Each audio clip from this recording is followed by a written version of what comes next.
Hello, everybody. It's Congressman Jamie Raskin coming at you on my favorite time of the week, which is Local Hero. And today's Monday, November 23rd. We're doing a special episode of Local Hero for the Thanksgiving week. And we are designating as our local hero Ken Flemmer, who is the executive director of the Adventist Community Services of Greater Washington.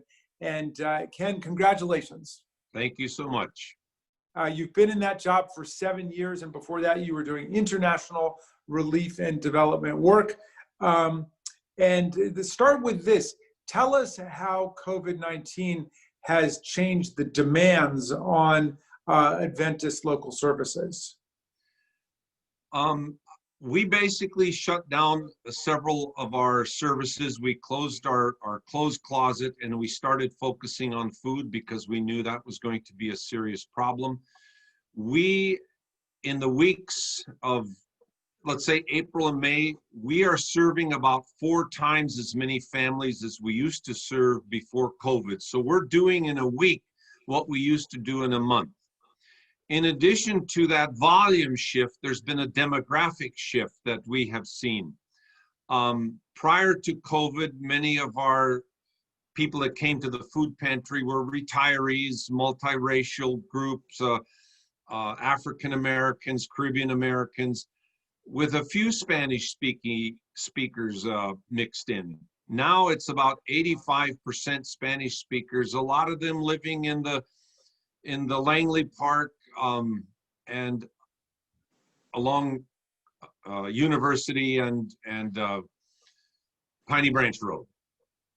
Yeah, and so that now represents the clear majority of people who are coming to Adventist Community Services, right?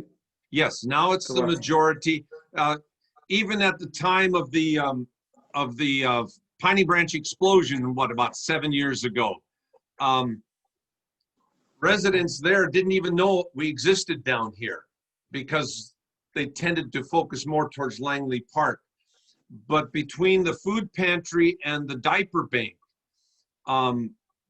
we've seen this dramatic shift in the demographics that are, and it's not only us. I've talked to Rainbow Fellowship, I've talked to Manna, and they are experiencing the same thing, a sharp uptick in Spanish-speaking people seeking assistance.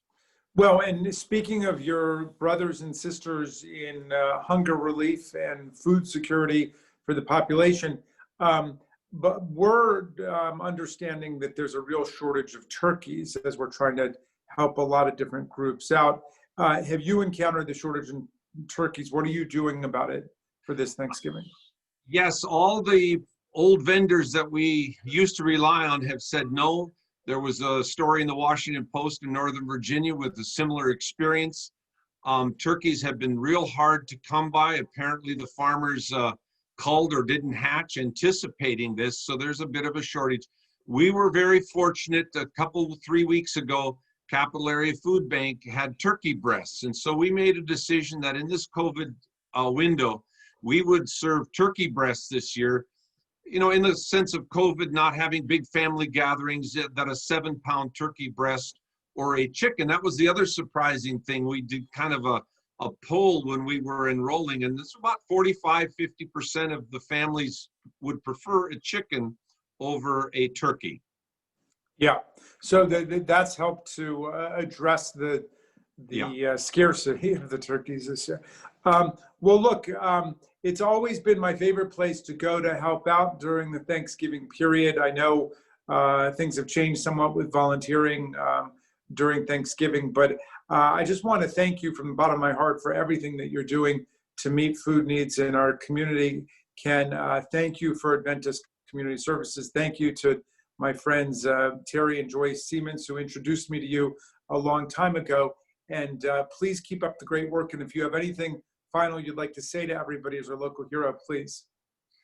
Well, I appreciate the support of the community here, Tacoma Park, Silver Spring. They have really stepped up. We did a couple give and goes instead of grab and goes to try and collect food to make up these baskets. We did it at the Sligo and Tacoma Park Seventh-day Adventist churches, and it was more than I expected. So I was very thankful for the way the community here has stepped up. We're expecting to serve 1,000 families here at Thanksgiving. We're going to do that again around Christmas time, the end of December. Ken, thank you very much, and thanks for being our local hero. Happy Thanksgiving to you and the whole Adventist community. The best to you and everyone.